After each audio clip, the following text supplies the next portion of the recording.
निराकारं निरंजनं नित्यबोधं चिदानन्दं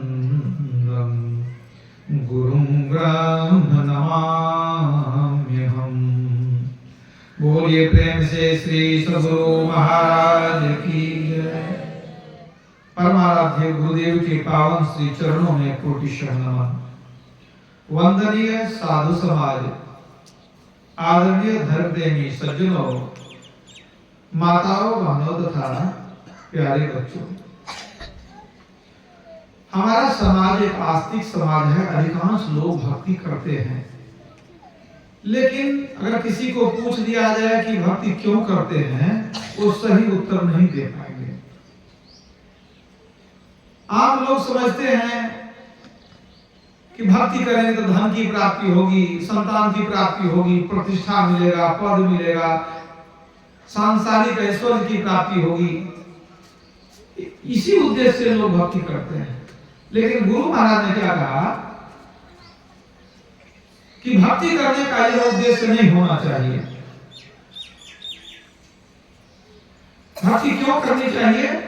आवागमन सब दुख दूजा है, नहीं जग में कोई, इसके निवारण के लिए तो भक्ति करनी चाहिए। जन्म मरण के चक्र से छूटने के लिए भक्ति करनी चाहिए। जो भक्ति नहीं करते हैं, धन पुत्र परिवार पत्नी तो उसको भी हो जाता है। असल है कि जन्म मरण का चक्र सबसे दुखदाई यही है।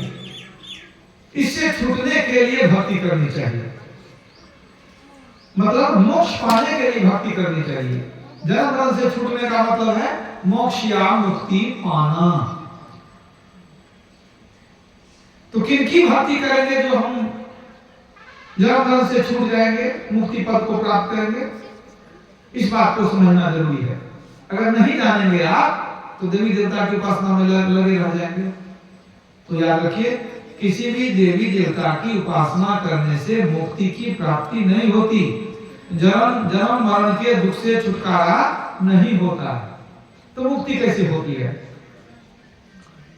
कठोपनिषद में यमराज ने नचिकेता को बताया था, इह चेद सकद बौद्धुम प्राक सर्वस्य विश्वसः ततः सर्वेषु लोकेषु सर्वत्वाय कल्पते।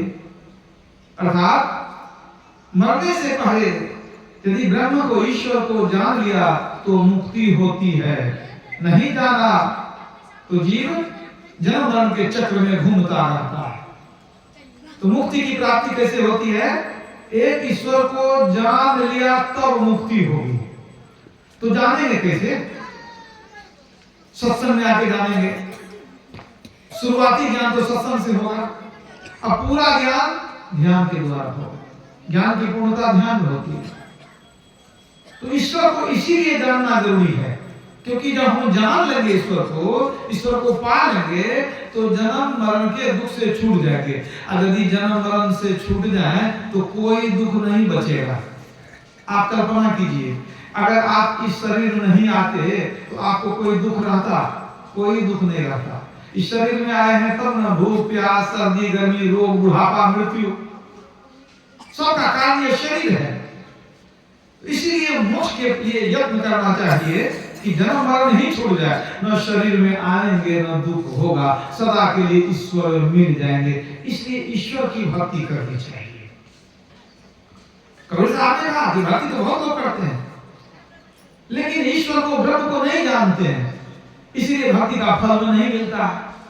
भक्ति सब कोई करे, धर्म ना करे, भक्ति जंजाल दुख द्वंद भारी, ब्रह्म चिन्हे नहीं, ब्रह्म पूजत फिरे, ये के नैन क्यों खोज डारी। कबीर साहब कहते हैं भक्ति तो सब कोई करते हैं, लेकिन लोगों का भ्रम नहीं मिटता है। लोग संसार में भटक रहे हैं। भक्ति दुख द्वंद का कारण हो गई है, जंजाल हो गई है। भक्ति के नाम पर लोग लड़ने लगे हैं। कारण क्या है? कहते हैं ब्रह्म चिन्हे नहीं, अब ब्रह्म पूजत फिरे। ब्रह्म को जाने नहीं, अब भ्रम की पूजा करते हैं।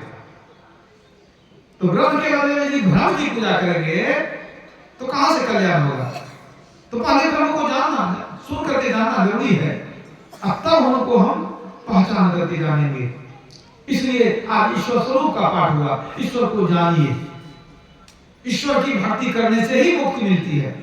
चरणदास जी महाराज की शिष्या हुई सहजवाई, उसने कहा यज्ञ दान तीर्थ करे पूजा भांति अनेक, मुक्ति न पावे सहजिया बिन भक्ति हरि एक।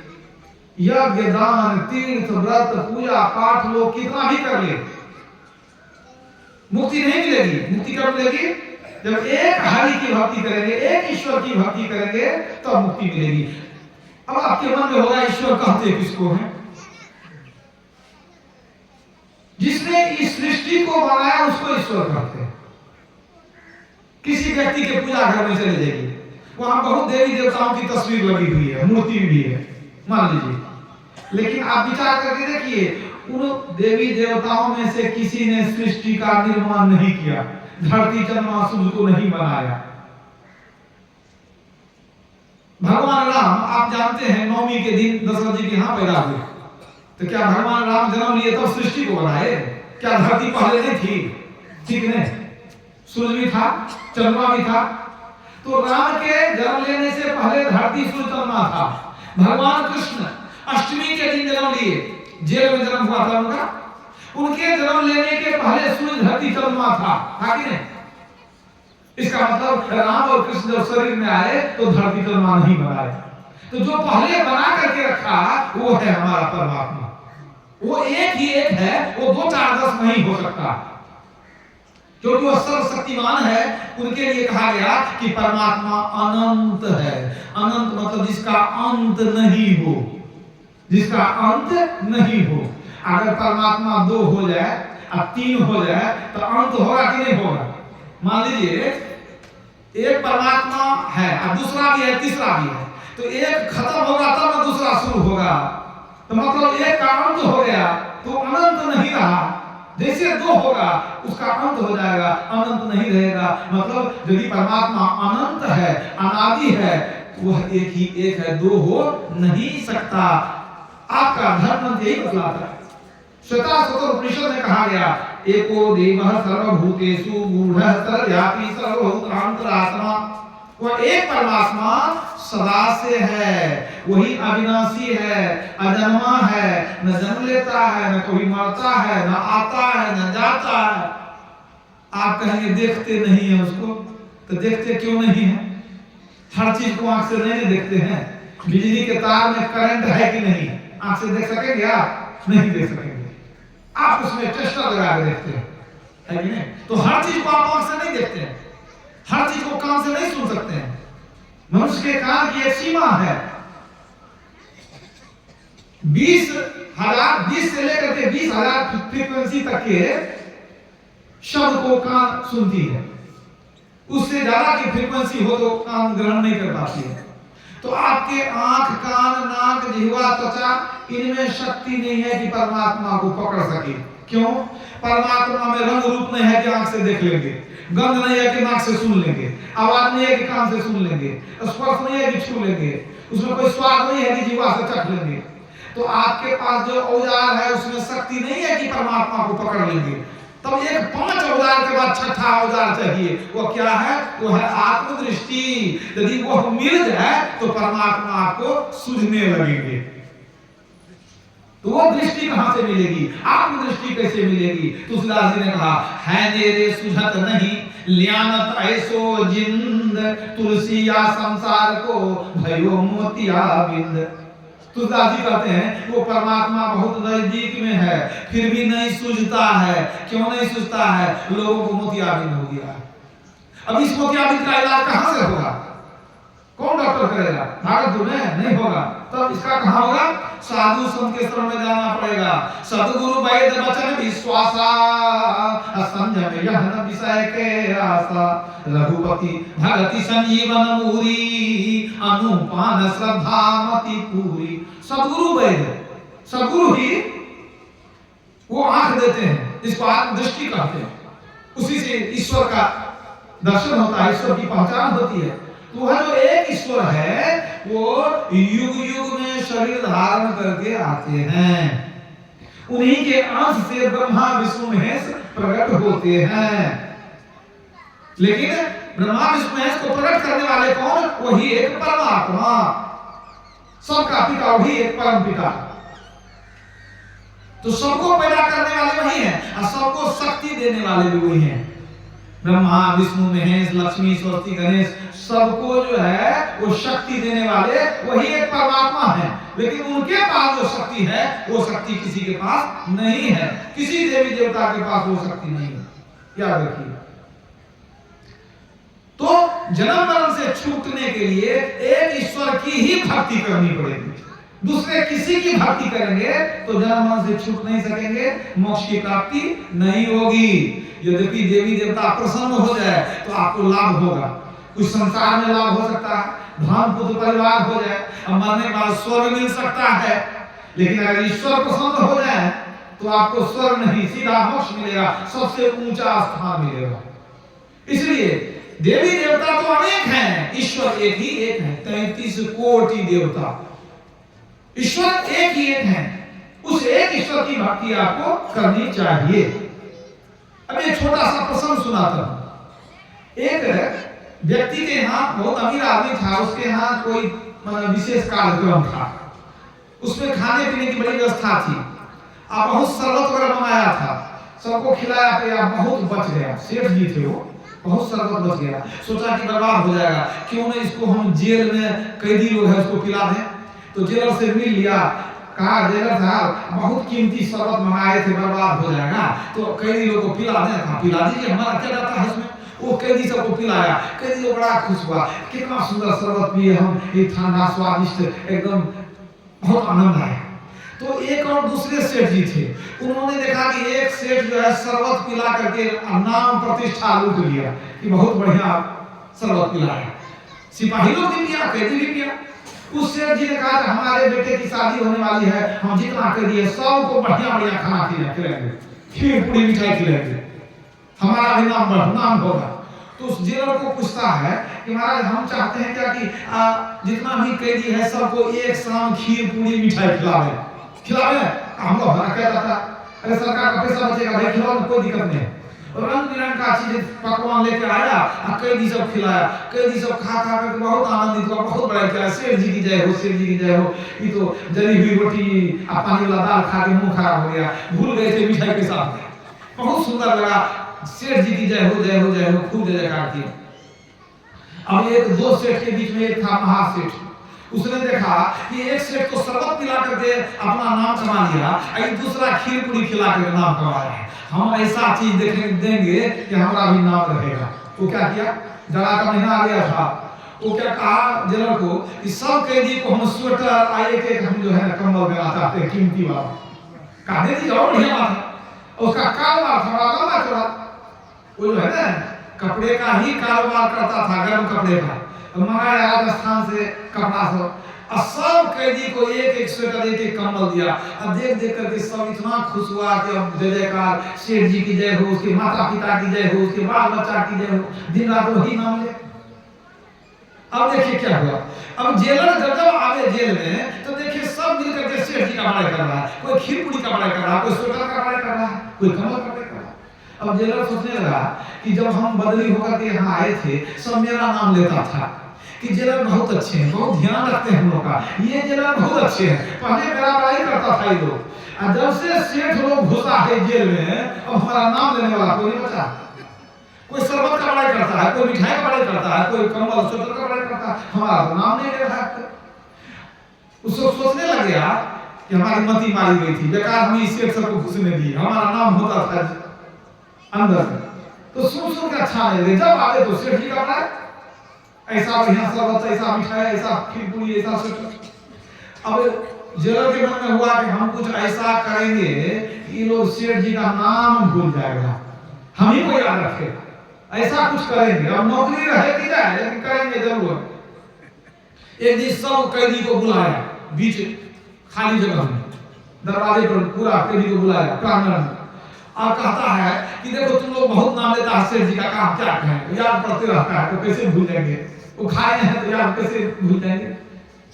तो इन्होंने कहा कि देखो हम भी तेरे लिए कुछ करना चाहते हैं, कहा हम लोग तो परिस्थिति के किस्मत के मारे हैं, तो आप भी कुछ उपकार कर दीजिए।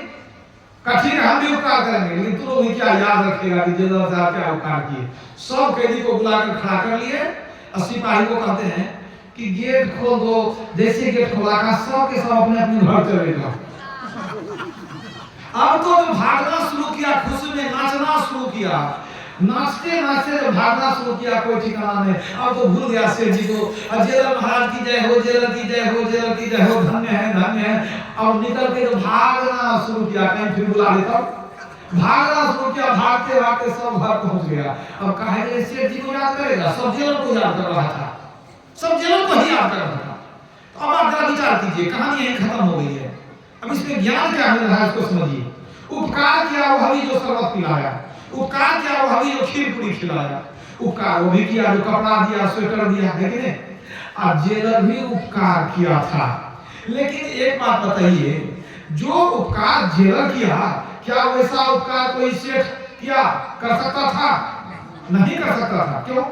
अरे सेठ जी कितना भी खिला दे, पिला दे, पहना दे, ओढ़ा दे, लेकिन कैदी तो रहेगा कैद में, है कि नहीं? कैद में है तो पराधीन सपने हो सुख नहीं, दूसरे के अधीन में सुख नहीं होता। आखिर कुछ भी खा पी लीजिए, लेकिन है तो कैद में। लेकिन कैद से कौन निकाला? जेलर। इसका मतलब सबसे बड़ा उपकार किसने किया? जेलर ने किया। और एक बात याद रखिए, सेठ जी आपको पैसा देकर लाखपति बना सकते हैं, लेकिन कितना भी फड़फड़ा के रह जाए, आपको जेल से निकाल नहीं सकते हैं, क्योंकि जेल की चाबी जेलर के पास है। और जेलर की इच्छा हो गई तो निकाल दिया कि नहीं? समझ लीजिए, यही बात है। जितने देवी देवता हैं ना, समझ लीजिए वो सब सेठ जी हैं। वो आपको कपड़ा दे देंगे, धन संपत्ति दे देंगे, लेकिन रहिएगा जेल में ही, ये शरीर रूपी जेल में बंद रहिएगा। अगर एक ईश्वर की कृपा हो जाए, एक ईश्वर की कृपा हो जाए, तो आप जेल से बिल्कुल निकल जाएंगे। आओ वीरो मर्द बनो, अब जेल तुम्हें करना होगा, मन निग्रह के समर क्षेत्र में सम्मुख स्थिर डटना होगा। तो जब तक एक ईश्वर को प्रसन्न नहीं करेंगे, एक ईश्वर की भक्ति नहीं करेंगे, तब तक इस शरीर रूपी संसार रूपी जेल से निकल नहीं सकेंगे। इसलिए एक ईश्वर को जानना आवश्यक है, वही ईश्वर जो संभवामी युगे युगे, युग युग में शरीर धारण करते हैं। तो यदि शरीर को ही जाने, परमात्मा ने राम का अवतार लिया, कृष्ण का अवतार लिया, लेकिन यदि आप राम और कृष्ण को ही जानते रह गए तो क्या होगा? उससे मोक्ष नहीं मिलेगा। राम को तो दशरथ जी भी जानते थे, मुक्ति नहीं मिली उनको। पांचों भाई पांडव दिन रात भगवान कृष्ण का दर्शन करते थे, मर करके नरक चले गए, बाद में स्वर्ग गए। तो याद रखिए, रूप का दर्शन परमात्मा का दर्शन नहीं है। रूप के दर्शन से मुक्ति नहीं होता है। रूप का दर्शन करते करते पांडवों का नरक नहीं छूटा, दशरथ जी का स्वर्ग नहीं छूटा। अब मोक्ष में कौन गई? शबरी गई। क्यों गई? उसने दीक्षा लेकर के ध्यान किया, अपने अंदर में ही ईश्वर को प्राप्त किया। इसलिए ईश्वर को कहाँ खोजेंगे? भीतर में खोज सज्जन, बाहर न खोजना, अपने ही घर में हरि है, अपने में खोजना। ऐसा नहीं कि सिर्फ गुरु महाराज कहते हैं। कबीर साहब ने भी कहा, कहे कबीर सुनो भाई साधो, का खोजो बड़ी दूर, जो कोई खोजे यही नगरिया, सो पावे भरपूर। जिसने अपने अंदर में खोजा उसने ईश्वर को पाया, और जो बाहर में खोजा वो भटक के मर गया, उसको कुछ मिला नहीं। इसलिए सबको चाहिए कि दीक्षा लेकर के ईश्वर की खोज करें। किधर करें? अपने अंदर में करें। बोलिए प्रेम से श्री सद्गुरु महाराज की जय।